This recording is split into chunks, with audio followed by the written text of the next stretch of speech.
So today I'm going to show you how to fill out a purchase agreement in .loop. So to access this, you're going to go to your MyKW site and click on your transactions to start a transaction.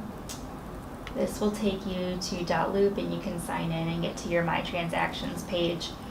From here on your loops page, you'll click Create a Loop and you'll type in the property address to label it. So for example, I'm going to choose one of Scott's listings and do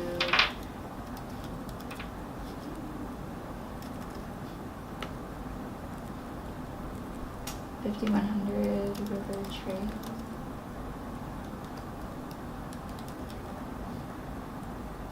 In Lyndhurst, Ohio.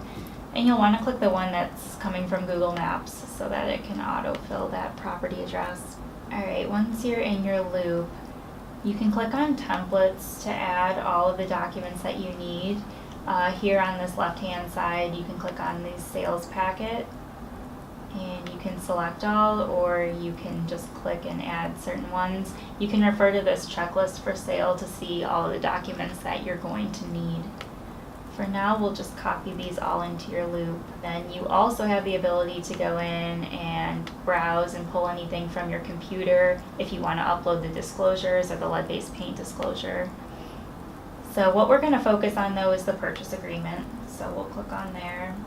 And if you add your buyers in here and you have the property address, this will autofill all of those spots on your purchase agreement, which is nice.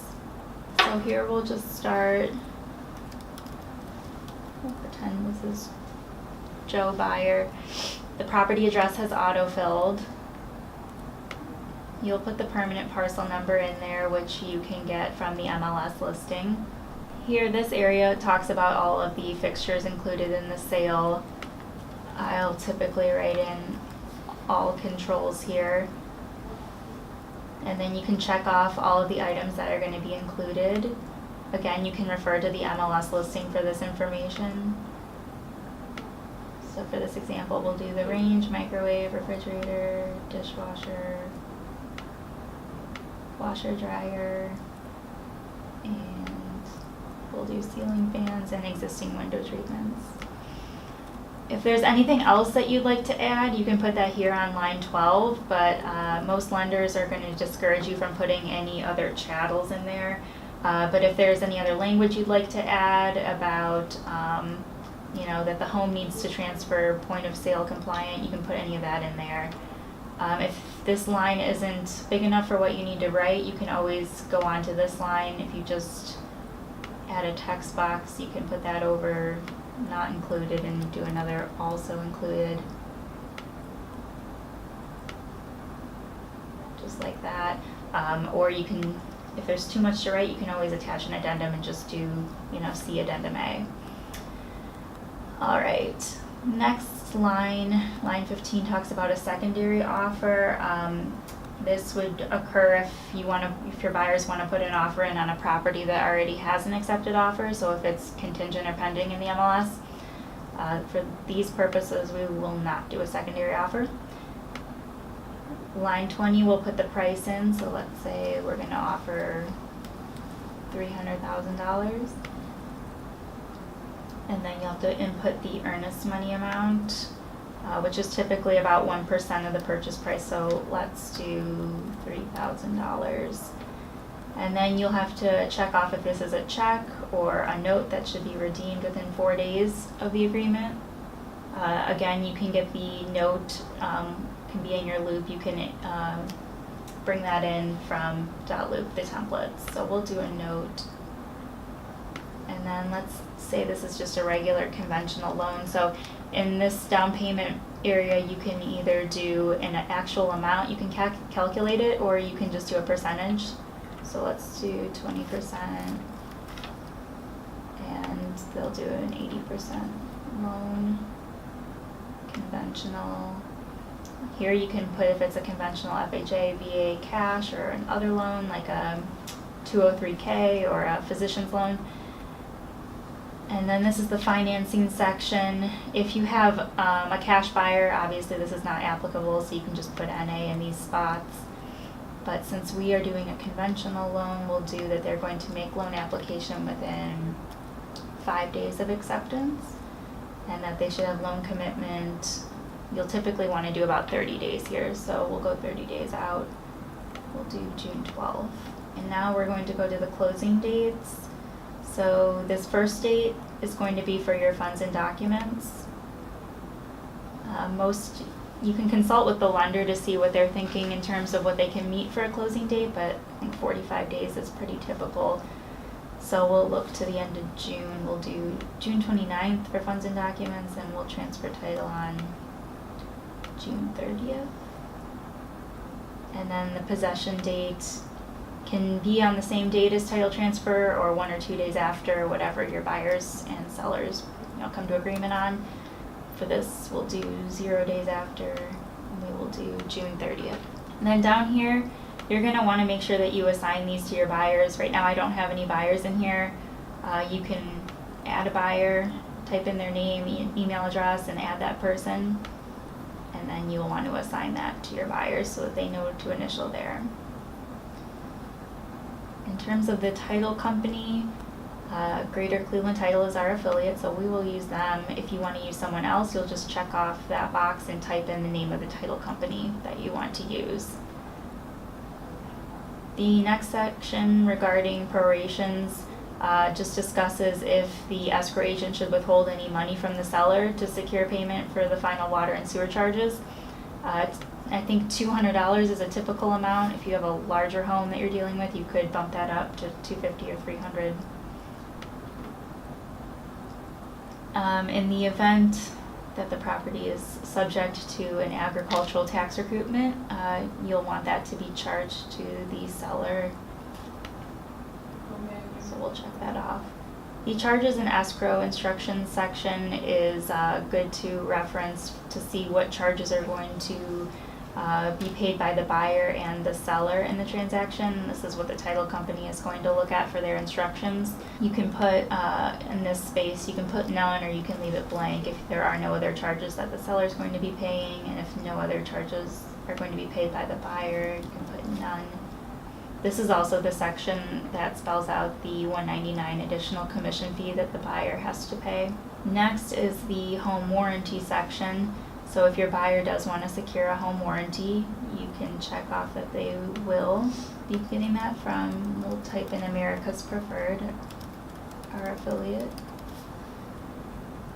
And you can reference the America's Preferred agreement, which will also be in your loop.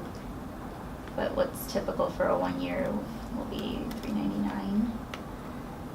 And then we will charge this to the seller. It could also be charged to the buyer. This is just another negotiation point. And then you'll also want to check off who the title company can send the closing disclosure to. So if you want to receive the seller's closing disclosure, you'll want to check off the selling broker can. And you'll definitely want to check off that you can receive the buyer's closing disclosure so you can see that. The next section discusses inspections. So you will want to fill that out. Most buyers are going to want to get a general home inspection. We'll mark no for these. For septic, water, and well won't be applicable to this house. We'll do radon is also pretty typical. Pest is as well, but we won't do that this time. And then other. I always check off other, and then I type in as deemed necessary by general home inspector. This is just in the event that anything comes up in the general home inspection that you need to get a specialist in to see. This could be like a roof inspection that might need to be done, anything that you find out. So for general home and radon, 7 days is pretty typical. And then for other, you could do anything from 10 to 14 days to give you some extra time in case something comes up in those inspections. The buyer is going to be responsible for these typically unless there's some extenuating circumstance. If your buyer has selected to do a pest inspection, you will want to make sure that you check off the box to see if the repairs will be paid by buyer or seller in that event. since we did not do that, we don't have to fill that in. This section discusses what's going to occur if your buyer selected a lead-based paint inspection. Again, that's not applicable to us here. The waiver, you're going to want to have your buyers initial this area just stating that they've elected to waive any inspection that they have not indicated yes to. So for any of these, they have waived those ones that say no. Again, you want to make sure that these boxes are assigned to your buyer when you have added them to the loop. Okay, and then this section here, you will mark that the buyer has or has not received the EPA pamphlet, Protect Your Family from Lead in Your Home, and the lead-based paint disclosure. This house is a newer construction home, so that's not going to be applicable. So we can mark has not, have the buyer's initial here. And a lot of times, if that's the case, I'll just add a little text box, you know, stating home built in 2010, not applicable. However you'd like to state that. If for some reason there's supposed to be a lead-based paint disclosure, if the home was built prior to 1978, you need one, and it wasn't provided by the seller, you can check has not, and then just put that you want to receive that within a certain number of days from the agreement being executed. So we can do 2 days as an example. And this section talks about the property disclosure. Again, you'll just check if your buyer has received it or has not. For this example, we'll say that they have, and we'll have them initial there. And then you can add a text box here to indicate the date that the sellers signed that. So we'll just say that was signed on 5/10/17. Again, though, you can check has not if your buyer has not received that yet, and that they will receive that within X number of days.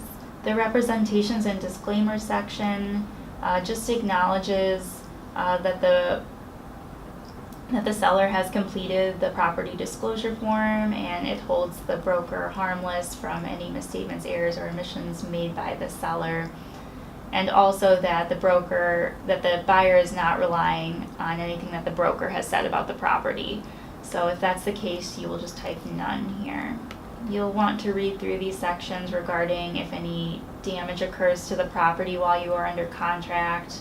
There's also a little section about electronic data security. And then just, of course, stating that once this agreement is executed, this is a binding agreement. And also note that the buyer does need to initial the bottom of each page here.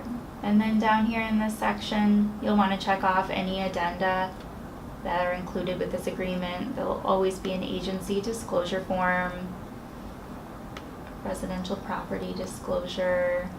If there's a VA or an FHA loan, you'll want to check that off and make sure that you include the VA or FHA addendum.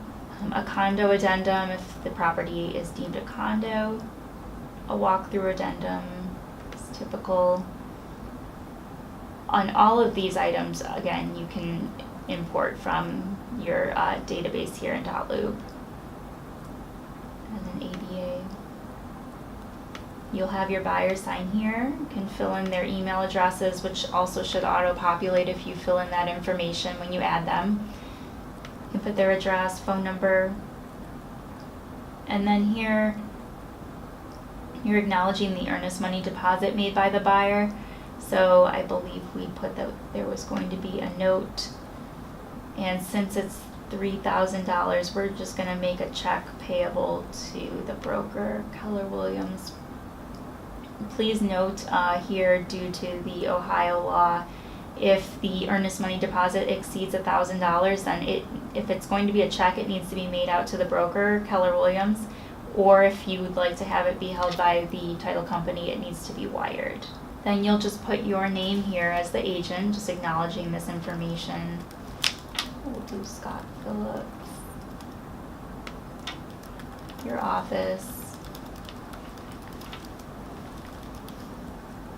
And then your phone number there. And then this section discusses the commission. So again, you can refer to the MLS for this information, and it'll be listed on there.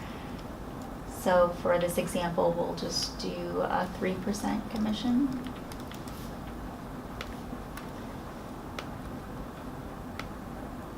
And then you can just do per listing